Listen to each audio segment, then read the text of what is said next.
This is the Bates Bobcast, our weekly podcast that takes a look at the week that was in Bates athletics. My name is Aaron Morse, and this week we're looking back at a Bates record-breaking 5K run for senior men's track and field captain Ned Farrington. Plus, the swim teams combined to score the most points at the Maine State Meet, and men's basketball remembers Billy Selmon from the class of 2015, this Saturday at Alumni Gym. All that and more coming up on the Bates Bobcast.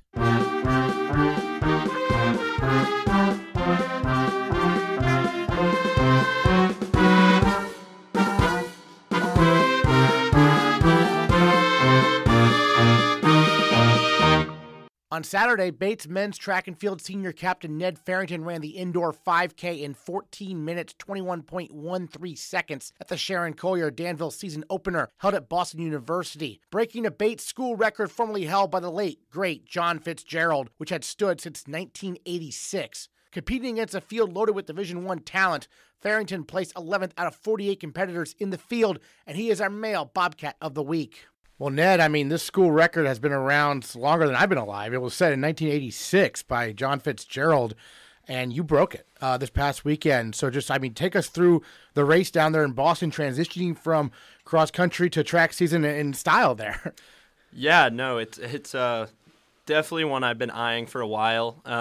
That record stood for, 30-some-odd years, and I think there's been a lot of people that have had the potential to break it, and I'm just happy to be the one to do it. The 5,000 meter, it's a real distance event. So cross-country training that's geared towards developing your aerobic system, your endurance, plays really well to that event. Versus events like the mile and the 3K, it can be a little bit more difficult to you just don't have the turnover, the speed in your legs to do well in those events at this point in the season. So yeah, we decided the 5K was the way to go. And, looking at who was going to be in my heat when the performance list came out, there was a lot of really talented guys from Division I schools who, had just ran at the Division I national championship. So we knew it was going to be plenty fast. So the real goal was just to get out in a good position, kind of ahead of the bell curve of the heat, because there was 24 runners in it. So a lot of crowding on an indoor track. Yeah, and basically we just wanted to click off around 34-second laps, cover any moves that were made, and just kind of hold on for dear life, sort of. Similar strategy to nationals and cross-country, yeah.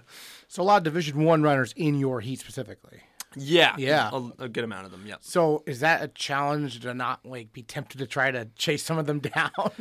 Yeah, I think that the cool thing about distance running and track in general is that the gap between Division III and Division I isn't as big as maybe it is in some other sports because, there's the D1 programs aren't fully funded. So there's not the same kind of lure to going to a Division I program. So I think we'll often see some D3 guys doing, some incredible things against D1 competition. So, it's become somewhat of a normal thing to see D3 guys there. So I knew I was where I was supposed to be, and it definitely gives you a little bit of extra motivation, though, when you see someone with ACC or Atlantic 10 on the back of their jersey, because you want to prove to them, hey, division doesn't mean anything. But yeah, in general, just kind of trying to work with them to run fast, yeah. And the meet in general, ton of people there, right? How big was this meet? Yeah, Boston University puts on basically the biggest indoor track meets in the world. Yeah.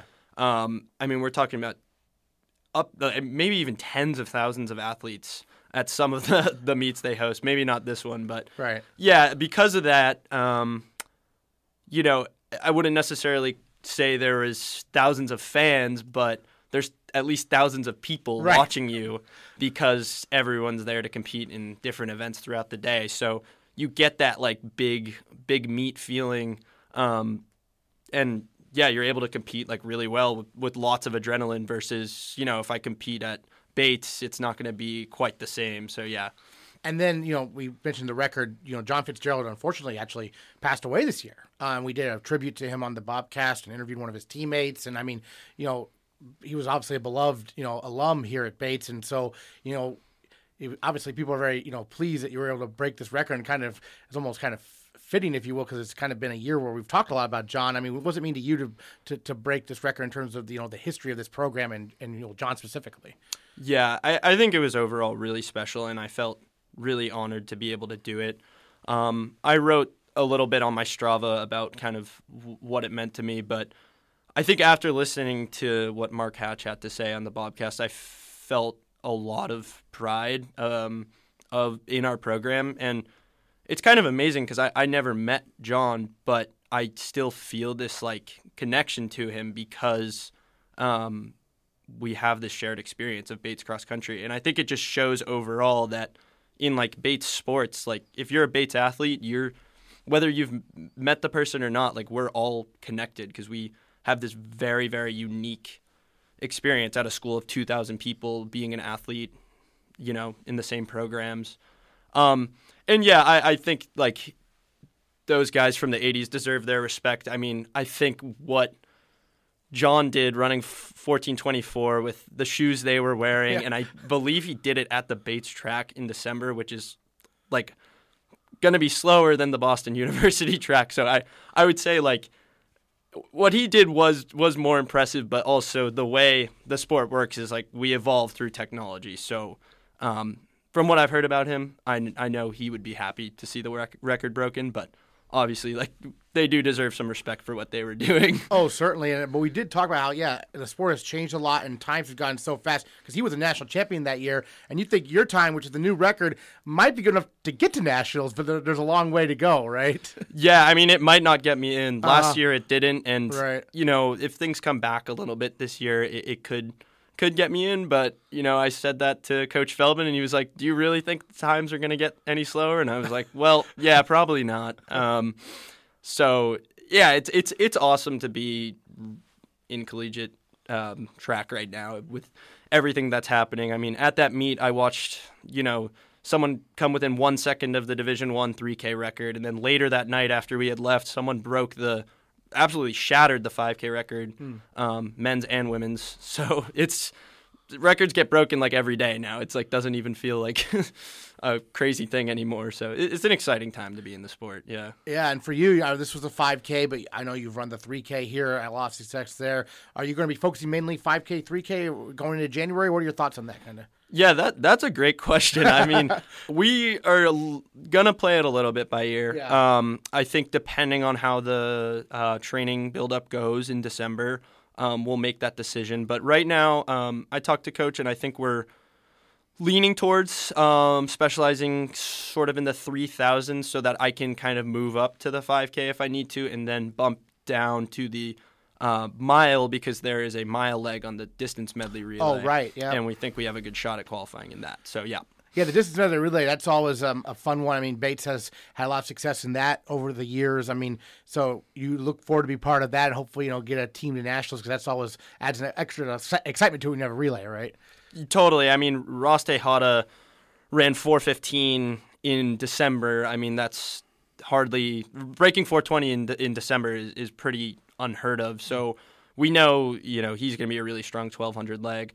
Jackson opened up with a good mile, and he's really an 800 guy. And when he gets his legs under him, he's going to be amazing. And Aiden Rooney, coming back from injury and whatnot, like he's going to be an amazing option as well.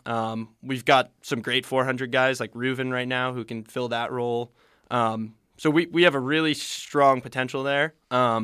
Just got to see how everything unfolds, yeah. You're not going to Northeastern this week probably, right? Or I am likely going down to watch, but I'm not competing. Yeah, I'm taking, a week off of running here to reset the body, and then we'll get back into it, yeah. Based on what Kurtz was saying, it sounds like the Northeastern meet is more sprinters and throwers. It's definitely a sprint throw emphasized meet. I think generally the only meet distance runners tend to compete in December is the opener because they'll just train through cross country. But any distance runner that ran at that meet is probably taking time off right now as well to get ready for indoor. So, yeah, definitely not a distance meet. So get to watch some of your teammates. What are you excited to see? Oh, gosh. I'm excited to see everything. I think I'm really excited to see the 60. I think Kevin O'Connor's going to open up huge. the competition's incredible. They're going to be competing against Harvard and Northeastern and other Division I schools, so we'll see how he stacks up against them. Super excited to see weight and shot put. We have some incredible freshmen, and I know James Guiney's had some insane weight throws in practice. So just hoping one of his 6 throws goes that far and he gets a really good mark on the board. Yeah, those are my highlights for sure. Excellent. Then you obviously are a cross-country captain, and now moving into track and field, you'll be a captain again and joined by a few others, right, like Kevin O'Connor. What's that group like of captains? Yeah, it's great because right now we have Kevin, who's a sprinter, and then we got James, who's a thrower, and then me as the distance captain. And good representation of all 3 groups, and we're all great friends. So, we're doing a lot of stuff to try to, get the culture even better than it already is. Like, we started sending out a little newsletter to the team every Sunday evening, just recapping events, because track, it could sometimes be easy to lose sight of like what other event groups are doing. Sure. So trying to really emphasize the cohesion between event groups. And but yeah, I'm really stoked to be working with them. Yeah. And we touched on a few of the performances from the weekend, but who else competed this weekend besides yourself, and what do you see from them? Yeah, we had Jackson and Ross in the mile at BU, and then Miles, Nikhil, and Nat in the mile over at the Suffolk meet at the other banked track about a mile down the road. And then we had Ben Huston and Sam Kartsonis in the 5,000, and pretty much everybody opened with strong times. I think like some of them probably aren't super thrilled with what they put up, but I think like a lot of them, it's kind of they're sort of rust busting, right? Yeah. So they need that race under their belt to run faster in a few weeks. And then of course on the women's side we had Chrissy go top 10 in the 3,000. It was really cool because she's usually like 15 mile, but she used that cross country strength and put up an incredible time. That's like number 4 in the country right now in the 3K. So who knows? She might just sneak into nationals with that, even though she's a miler. So, yeah, that was really impressive to see as well. Yeah, we saw her get to nationals last year in outdoor season, I believe. And so hopefully we can see her in indoors this year. But, Ned, any other thoughts you want to share on this past weekend? And, now, do you get any break? It sounds like you get a little bit of a break. Yeah, we get a few days. Yeah, so I'll take a few days. But honestly, I don't really like taking off time. Running is, the best escape from finals week and all that work, so it kind of stinks not being able to do that right now, but it's a necessary evil. And no, I'm just super excited to get back into track training and show up to practice every day with my best friends. Yeah. Excellent. Well, Ned Farrington, our male Bobcat of the week, and the new Bates men's track and field record holder in the indoor 5K. Thanks so much for joining the Bobcast. Really appreciate it. Thank you. Bates women's track and field senior Chrissy Aman also turned in a strong performance at BU on Saturday, competing in the 3K and crossing the finish line in 9 minutes, 56.93 seconds, the 7th fastest mark in program history. Well, Chrissy, that was the first time you'd ever run the 3,000 meters. I was looking in the indoor for Bates, at least. I was looking through your history there on the website. So, take us through the race, and obviously, top 10 list of good way to start the season, right? It was. Like you said, it was my first 3K. I was pretty nervous. I've run the 3K steeple, which is, very different, obviously. So I felt like I wasn't really sure how it was going to go. I was so nervous beforehand. And then the first mile felt pretty good, felt pretty comfortable. And then I kind of got a little distracted. Usually during the mile, it's so quick that you can't really focus on the pain that much, but after I got through that mile, I was like, wow, I have to do this again. Like, that's kind of tough. And I was trying to think of anything to, distract me, which wasn't really happening. But then, you get 4 laps to go and you kind of just sprinted in. But yeah, it was a tough race, but it was definitely a good result, so I can't complain. And I know, at that meet in particular, there's a lot of runners from all over the country, Division I runners, unaffiliated runners who are competing as well. So what's it like to be with that, large group of competitors from all sorts of schools?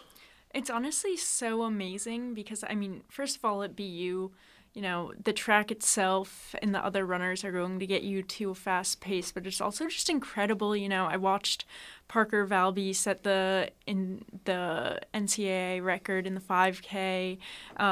Like 10 minutes before I raced, I watched someone run like an 8:40 in the 3K, which was crazy. So it was really cool just, as someone who's like a fan of running, to be able to spectate races like that. But it's also really amazing to, be competing against people who are that good. And do you think that 3K is going to be an event you're going to be focused on this winter, or some other events as well, perhaps? I wouldn't say that it was my favorite race of all time. I definitely liked it way better than, like a 6K, for example. So I would definitely try it again. I wouldn't say it's going to be my focus for the season, but I think it's something I could definitely improve on. Do you see yourself as more of a miler? Is that? Yeah. In high school, I was mostly 800, 400, and then I ran like 1 or 2 miles, like at the end of my junior season, and I was like, oh, this is kind of fun. The 400 was brutal, so it was kind of a nice alternative to, sprinting and then, pretty much dying at the end. Great. And then, this being the season opening meet, Bates only seen a few athletes down there, but what was it like to see some of your teammates also compete? Oh, it was amazing. Watching Ned run that 5K was just incredible. I mean, obviously he'd had an amazing cross-country season, so it wasn't a surprise at all. But I think having people like that on the team really raises the bar for me. It makes me want to, keep training so I can compete on that kind of level. Well, I'm glad you brought up cross-country, because we actually haven't had you on since the cross-country nationals. We had everyone on beforehand, but I understand that course was very difficult. What was it like from your perspective, competing there, at that big, large high school course there in Pennsylvania?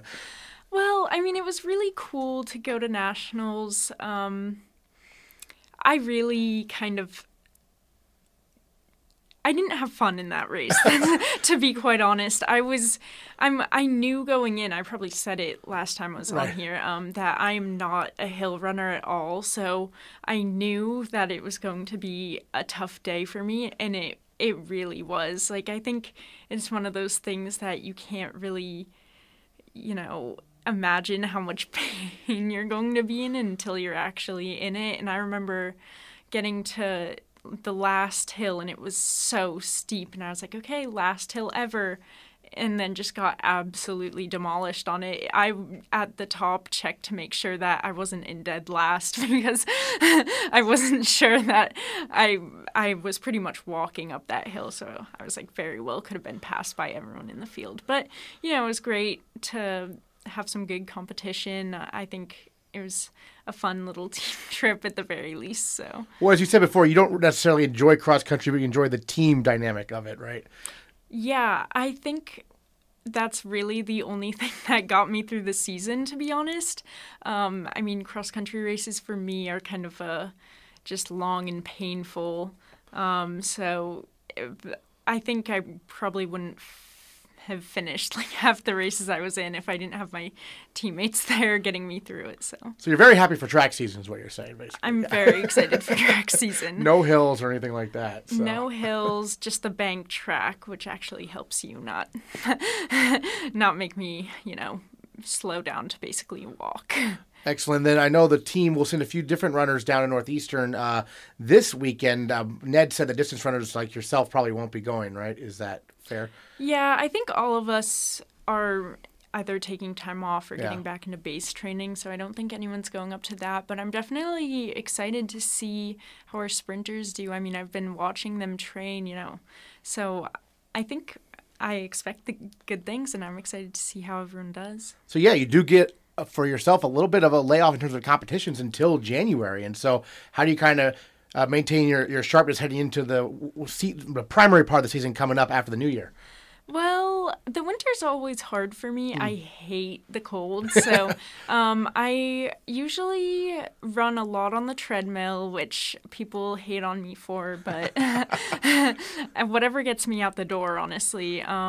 So, yeah, I usually try and do a nice little, build phase for the first month or so of break, and then get back into doing workouts when I come back. Especially, I don't like doing workouts alone, so I mostly just do training base throughout the winter, but maybe I'll try a couple workouts. Excellent. I understand you've had a busy day. You're working on your thesis. How's that going in terms? You got the poster done, it sounds like? I did get the poster done. I should have been doing stuff at the meet because I messed up and thought my final draft was due this Friday. It's actually due next Friday. So I was at the meet telling everyone I had to write 18 pages in the next day, and everyone looked really concerned, which they should have been. Right. But now I'm in a much better place. I wrote 10 pages Sunday because I thought I had to, and now I can kind of coast on that. Well, that has to be a good feeling. It's like you thought you had all this stuff to write. Oh, I actually have an extra week. It was nice. Yeah. I was also kind of kicking myself because I was like, who messes that up? That's a pretty tough thing to miss, but I guess happy accident. What's your thesis on? I'm looking at the effect of eviction moratoriums on consumption and COVID deaths. Oh, yeah, very timely, certainly. Yeah. And so there are a lot of that research is probably still ongoing in terms of just in general, sort of, right, I imagine? Yeah, it's a pretty understudied topic so far, so I'm hoping to add a little bit to the literature, but not that anyone's ever going to actually read it, but it's a nice thought. Well, any other thoughts you wanted to share on this past weekend, the first meet of the year, and a great way to start, right? Yeah, I just wanted to say I'm so proud of how everyone did at this meet, and I'm excited to see what everyone else can do in the upcoming season. Excellent. Well, Chrissy, now on the top 10 list in the Bates history in the 3,000 meters. Great way to start the year. Thanks so much for joining us on the Bobcast. Really appreciate it. Yeah, thank you for having me. In the pool, the Bobcats took home the combined points title at the Maine State Meet, held Friday and Saturday at Colby College. There were state champions all over the place for Bates, and the complete results can be found at GoBatesBobcats.com. But our female Bobcat of the week is senior captain Julia Johnson, who did not win a state title, but did turn in what head coach Peter Casares called her best meet since sophomore year, placing second out of 22 swimmers in the 1,650-yard freestyle in 17 minutes, 40.84 seconds, and also scoring points for Bates in the 200-yard breaststroke, the 500-yard freestyle, and the 400-yard IM. Well, I actually got into swimming because my parents put me in sail camp when I was about 7, and part of being on the sail camp thing was being on the swim team at the club that we were at. And I hated sailing, but I loved the swimming part of it, so I stuck with that. And then Cleveland is where I'm from, actually has a really big swimming world, especially high school. It's super competitive. I still think that the Ohio High School State Meet is one of the most competitive meets I've ever swam at, and I just knew that I wanted to go somewhere that was really competitive in their conference, but also had a really close team that just loved swimming, and I think that's what drew me to Bates. And obviously Peter Casares is a great coach, and I really hit it off with him when I was doing the recruiting, so I think that's what really drew me to Bates. Excellent. Now you're a captain, so what's it like being one of the leaders? Definitely a weird switch because it goes from just being everyone's friend to also a leadership position where sometimes you kind of have to put your foot down, which can be hard. But overall, I feel like it's been a really rewarding experience so far, and it's also kind of cool to get to lead the team in the direction that I want it to go in, and kind of just see how things go. You do a variety of events. I know you've made the top 10 list in some distance events. So what makes distance events kind of maybe your best, perhaps? Well, I'm kind of just good at holding the same speed over and over again. I've always said I might not be the fastest in the pool, but I'm probably the most consistent overall. So I think that's what draws me to the distance events. But then my whole family kind of just has that endurance outlook. My mom runs marathons, my brother did crew. So I think we've all just kind of grew fond of the endurance events. And then I know you have a fellow distance swimmer also from Ohio on the team. What's that like, Stephanie Tropper? It's kind of cool representing the 216. I mean, we always joke about it before the mile. We're like, for Cleveland. So that's really fun. She's probably my main training partner, so it's really great that we have similar backgrounds and we grew up in swimming in a similar way, and we can talk about coaches that we've both had and joke about that. So I love having her on the team with me. And you've got a chance during your time at Base to compete at the national level at NCAAs. What have those experiences been like for you? I mean, that was an extremely cool experience. It was kind of long ago now at this point, but getting to travel to Indiana with the team and being so committed to something, just like, I don't know, it's a really cool experience, and I feel really lucky that I got to be part of a small group that experienced that, and fingers crossed I get to go again. But I don't know, like, you get all the cool merch, and you're just like on such a big stage with the best people in Division III, and it's a big honor, I think. So let's talk about this meet this past weekend, a two-day meet, right? Yeah. There at Colby, and the teams won the combined points title there. As a captain, what do you see from yourself and your fellow swimmers? Well, at the end of the day, I think I saw a lot of people that loved swimming and loved each other, because when there's a red cap in the pool, the whole team is by the side of the pool cheering them on. And I think that's a huge part of our success, is that we're really there for each other and we support one another. And we're there to show the other Maine teams that we're the best. Excellent. Any particular event stand out to you? Our women's 200 medley relay was an awesome swim. They brought home a win for Bates. And it's also really fun when you get to see a relay with upperclassmen and underclassmen, because you just get to see how deep the team is and how important every grade is. And then also the mile will always stick with me, because I got to swim that with Steph and then our other training buddy, Cora. So having all three of us in the final heat scoring big points is always an exciting thing. Head coach Peter Casares told me that he was really impressed with you in particular in terms of the work you've been putting in, the results you turned in there. What's been clicking for you in the pool recently? Well, we've just been swimming a lot of yards at the end of the day, like compared to the past 2 seasons that we've had. So I think we're just actually seeing that pay off, which is really nice. I mean, we're swimming like 50,000 yards a week, which is a lot. And then also just focusing on little things. Like, I've been focusing on my off the walls and all that sort of stuff, just to get an extra edge up on the competition in longer events like that where stuff really adds up. Terrific. And then you did do a variety of different events, not just the distance. So tell me about some of the other events you did that maybe you don't normally do, perhaps. Yeah.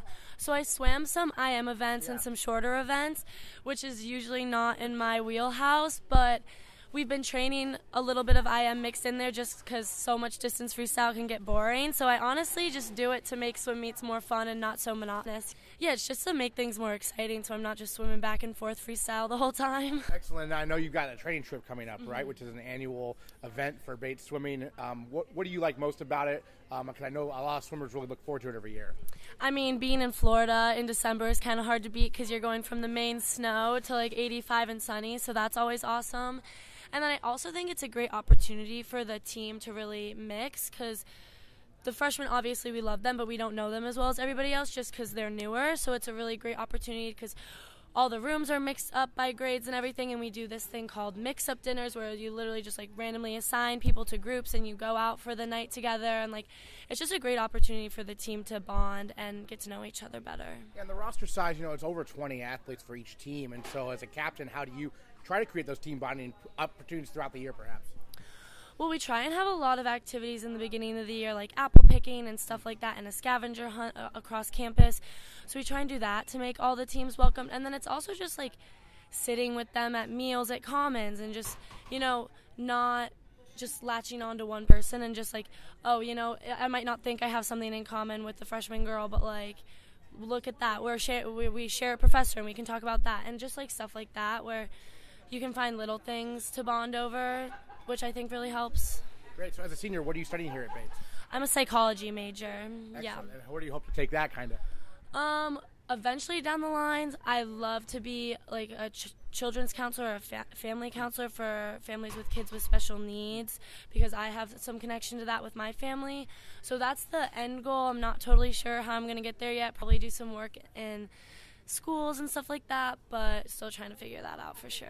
Great. And how do you kind of hope to finish off your collegiate swimming career strong here and move into next semester? Yeah, I hope to see some best times maybe. I mean, I'd love to see Bates do well at NESCACs, finish higher than we did last year, get a big team to NCAAs, fingers crossed, like, I don't know, all that sort of stuff where it's just like, I like to see this team successful because I love this team, Great. Well, any other thoughts you want to share on the Maine State Meet this past weekend we haven't got to talk about yet? I think the Bobcats have been putting in a lot of hard work in the pool, and this meet was showing it's going to pay off, and especially because we didn't rest for this meet, I think we're only going to get faster as the season progresses, and I'm really excited for NESCACs. Sounds good. Julia Johnson, Female Bobcat of the Week. Thanks so much. Thank you. On the men's team, senior Wil Dewey had a breakthrough meet, achieving lifetime bests in 6 different events. He helped the Bobcats win the state title in the 400-yard freestyle relay. Pretty good for a guy who wasn't even recruited by Bates out of high school. Well, Wil, I mean, you're a senior now, but take us back to when you were a first year here at Bates. You decided to walk on to the swim team, so you weren't recruited for swimming. How did that process go for you? Well, essentially, when I was swimming in high school, I wanted to join a school that, I had an opportunity to be on a team with, because I really loved the team atmosphere and especially just the sport of swimming overall. So I had contacted PC during my senior season after I applied ED, just letting him know, I was interested in joining. And he said, we don't have spots right now, but we'll see how this season goes, and, we'll have a spot for you if you do well, essentially. Excellent. So what made Bates kind of a place you wanted to go to, applying without necessarily having those contacts in terms of the coaches and whatnot? Well, I love Maine. I have some relatives out here. So I really like the state and just what it has, ocean, mountains. I love the nature part. And I also I really like the school. When I toured, I really liked the atmosphere of the school, and it seemed like a really tight-knit community with great people. Yeah, you mentioned, there was not a spot for you initially, but there was also no season your first year. Yeah, right? That's they correct. didn't have a season. So how did that go? I mean, how did you work your way onto the team when there really wasn't a chance necessarily to maybe even connect with the coaches that much? Yeah, I had talked to PC as soon as I finished up my senior season. Yeah. And he essentially said, there's a spot for you, join the team. And even though it was COVID and it was a rough year, it was really still great being a part of a team and doing what we could at the time. Just getting together, getting in practices, even if they were a little bit, stranger than normal. So this past weekend, lifetime best, I think 6 different events for you. What's been working so well in the pool and, for you, especially this year, I guess, early on? I think it really is just training with people that I love and, people that work hard. It's, such a great atmosphere on the team. All the guys, all the new freshmen, everybody is just in there. They're dedicated. They're showing up. Every time I'm swimming with them, it's a good time. So I really do think it's not just my mindset in the pool, it's the whole team. And that just drives everybody to do well. It wasn't just me doing well this weekend. We had so many people just going off, Yeah, because Peter said, the training's been really difficult recently. There wasn't any, taper or rest before this. And so what's that like, putting in those hours in the pool? You're just coming from practice right now, even. Yeah, it is. It's been a lot, We've been in the gym quite a bit, doing explosive training in the pool, lots of yardage. But I think with that, we did work really hard before this meet, but that also made it so it was less pressure, It was kind of just get into the pool, see what you can do, leave it all out there. And that also just provides an atmosphere to really excel. So of all the races you were involved in, and there were a bunch this past weekend, what was your favorite? Yeah, definitely was the 400 free relay. Just the energy was insane. I was there with 3 of my favorite teammates. We were just getting behind the blocks, getting extremely pumped up. And it was just a time to, go off. And also just catching that W was so much fun. And, yeah, definitely one of the best races, best events I've had just throughout my swim career. Excellent. What's the senior class like? You're one of them. What's this group like this year? It's a great group, yeah. Very diverse. Lots of distance swimmers on the men's side. And then we've got a couple sprinters. And, it's a very diverse group. But it's, we all bring something to the table.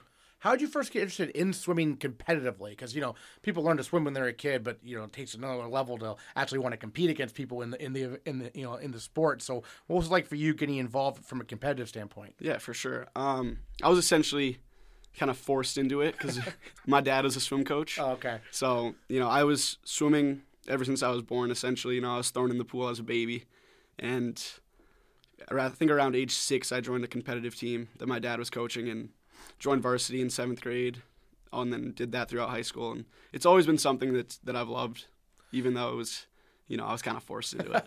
So how does your maybe dad compare as a coach with Peter here at Bates? That's a hard comparison to make.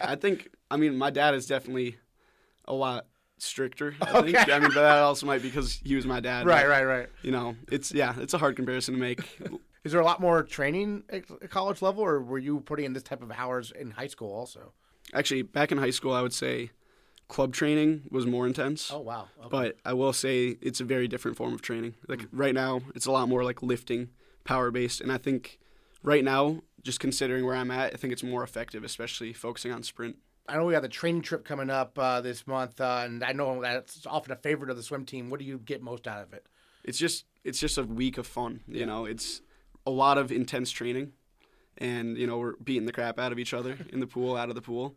But then we have this time to just hang out on the beach. Go grab food, go surfing, kind of do whatever. And the weather's always great. Get stung by a few jellyfish, but it's a good time. And you're training outdoors. I mean, yeah, and that's a little bit different, I imagine. I mean, how does that change things in the pool when you're outdoors as opposed to indoors, I guess? Swimming outdoors is just so much more enjoyable. Yeah. Yeah, because, fresh air, the sun, you're just like, it's incomparable. And then do you have any goals in your mind when you get back in January in terms of, the meets we have coming up and, going to NESCACs and so on and so forth? Yeah, for sure. I mean, I just want to, I want to have the best season of my life. And I want to just keep moving forward, see what happens, keep a positive mentality throughout it, and motivate my teammates and keep working hard. Great. Well, any other thoughts you wanted to share on the meet this past weekend we haven't got to talk about yet? I was taking these supplements. It was a beet powder supplement that Max Corey, who's like the fastest sprinter on our team, he's been taking it. He gave it to me, and I don't know if it was placebo, but it really made me feel like I had some superpowers, and I might have to attribute how I swam to that. And those were all cleared, I assume, by it's all it is just freeze-dried beets ground up. Freeze-dried beets. Yeah, that's you mix the it key. with water. Yep, I think that's the key. It's like Popeye with spinach. Yeah. All right. Well, Wil, thanks so much for joining us on the Bobcast. Really appreciate it. Congrats again on a great meet there at Colby. Yeah, thank you very much. Thank you for having me. This Saturday, the Bates basketball teams will host games at Alumni Gym. Led by reigning Maine Co-Player of the Week, Morgan Kennedy, the women's basketball team is 6-1 on the year following a loss at Bowdoin on Monday. They play at Colby on Wednesday and host the University of New England Saturday at 1 p.m. Then the men's basketball team plays Colby at 3:30. Before the men's game, Bates will honor the late Billy Selmon from the class of 2015. Selmon's family and teammates will be in attendance, and head coach Jon Furbush joins the Bobcast this week to talk about what Billy meant to him. We've over the last few months been talking with our alums and the family about honoring them properly, and ironically they've all come to the terms of the fact that he really didn't like Colby, so they wanted to they wanted to do this around a Colby game so that all these guys came back and see us play against our rival, and thought that would be a great way to honor Billy. And obviously his wife Hillary played basketball here, so they wanted to also try to do it around a doubleheader. So the women play UNE before us, so it just made sense to pick this December 9th date to honor Billy properly. And then Billy was from Georgia, and neither of his parents went to Bates, and we don't get a ton of kids from Georgia here. So when you were recruiting him, how did he end up coming to Bates? Yeah, we saw him at an event in the spring of 2009. And then we got him up here through an admissions program called Prologue. So he flew up from Atlanta with his mom in the fall of 2010, worked out with our guys. And although I couldn't be there per the NCAA rules, I got the sense that he was playing pretty good against our current team. So that's when we put the full court press on him. And thankfully he decided to come from Atlanta, Georgia to Lewiston, Maine. And he was a senior captain the year the Bobcats went to the Sweet 16 in the NCAA Division III tournament. What are some of your favorite memories associated with that year specifically involving Billy? Yeah, I mean, honestly, there's three that stick out when you ask me that question. The first is our first game that year. We were at a tournament at Babson against Nichols College, and we were coming off a really tough season with almost the same exact team. And we were down 15 in the second half. We scratched and clawed back, and Billy hit a three with about 20 seconds left to take the lead. And for me, the fact that he was willing to take that shot, which is something he hadn't done for 3 years, and then made it, just gave him this boost of confidence. So he kind of kickstarted that season off with a big win with a late shot. And then midway through the season, we had Tufts at home. And if you YouTube this, it's one of the greatest in-game dunks I've ever seen. He's a 6'2 guard. There's a 6'9 rim protector named Tom Paleschi for Tufts that just...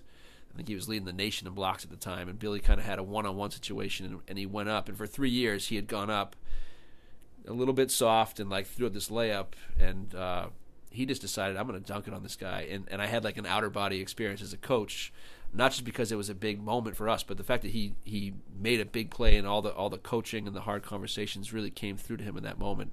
And he made an incredible play at an incredible time. And then on senior day in his senior year, we were just having a tough game against Hamilton. We were undefeated at home. I think there was an 8-second difference, game clock, shot clock. They had the ball. And I'm like, all right, we're just going to try to get a stop. And he had an incredible steal in just a situation where things did not look good and laid it in, and we won the game. So, and then obviously went on to the NCAA tournament, and he was always guarding the opponent's best player, and just was an incredible player on both sides of the ball for all 4 years, but especially that final year.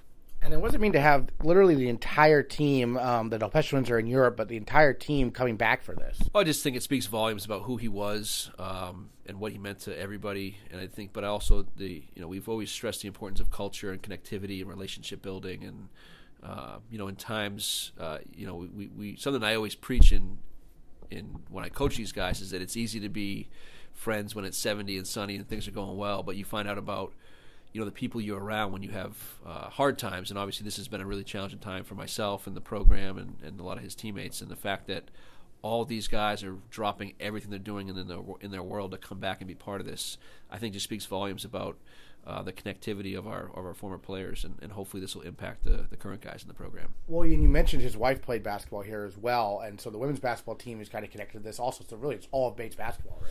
Yeah, which is great, and I think it's just to be part of this program, both men's or women's program, I think is invaluable. And I think the more that our current teams see the connectivity from the prior players, I think it just makes them appreciate their experience even more.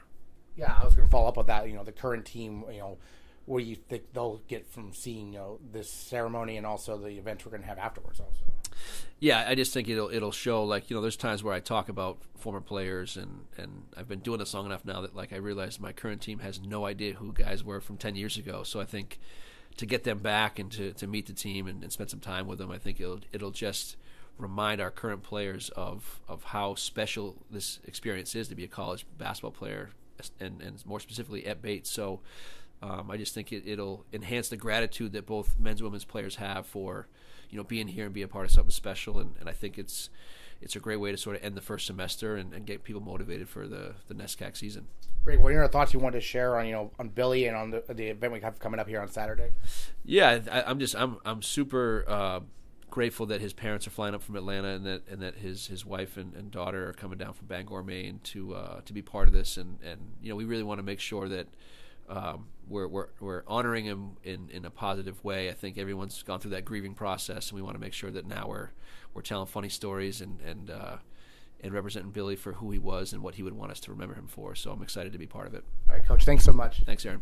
Next week's episode of the Bobcast will be our final one of the calendar year, and we'll recap the Joe Donahue games for track and field and give everyone an update on where the basketball teams stand heading into the holiday break. Make sure you stick with GoBatesBobcats.com for all the latest Bates athletics news, and we'll catch you next time on the Bates Bobcast.